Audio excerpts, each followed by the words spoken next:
Bonjour à tous.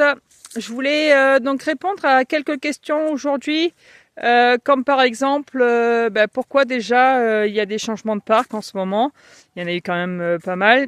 Euh, alors pour ça, c'est très simple, c'est parce que c'est pour laisser reposer les terres déjà, les terrains, parce qu'il y a des terrains ou des parcs où ils y sont souvent. Et donc il faut les laisser reposer, minimum 2 mois en fait. C'est parce que après il y a des parasites, etc. Ils font les crottins, et donc ils sont pas nettoyés tout le temps non plus tous les parcs. Donc c'est l'eau qui va faire son devoir, hein, qui va faire ce qu'il faut. Je suis accompagnée de tous les ânes. On est en train de rentrer en fait. Et donc du coup, c'est comme ça que c'est pour ça du coup qu'on change de parc et même voilà les parcs habituels où ils sont où les ânes sont, du coup ils sont vides en ce moment, donc pour minimum 2 mois. Donc ça va tourner.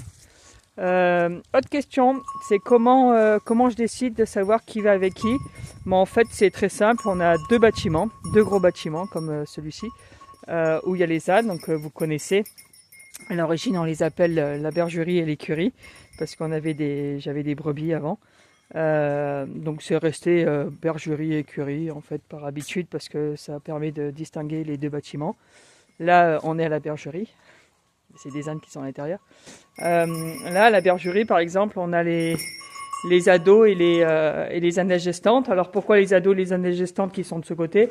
Parce que là déjà ils sont une vingtaine et en fait le bâtiment c'est pour une vingtaine. Donc c'est parfait. Et, euh, et donc ça permet d'avoir tout le monde dans le bâtiment avec les chèvres qui sont avec. Mais ils font un peu leur vie, mais c'est leur bâtiment aussi un peu à eux, ils ont l'habitude. Donc voilà comment c'est décidé, parce que d'un côté on a les mamans et les bébés, et de l'autre côté voilà, les années gestantes, et j'avais encore de la place dans le bâtiment. Et donc j'ai mis les ados avec, ils s'entendent super bien.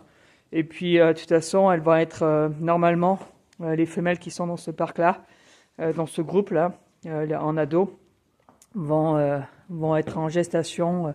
Alors peut-être pas l'année prochaine, voilà, ils vont avoir les bébés, mais l'année d'après, du coup, pour certaines.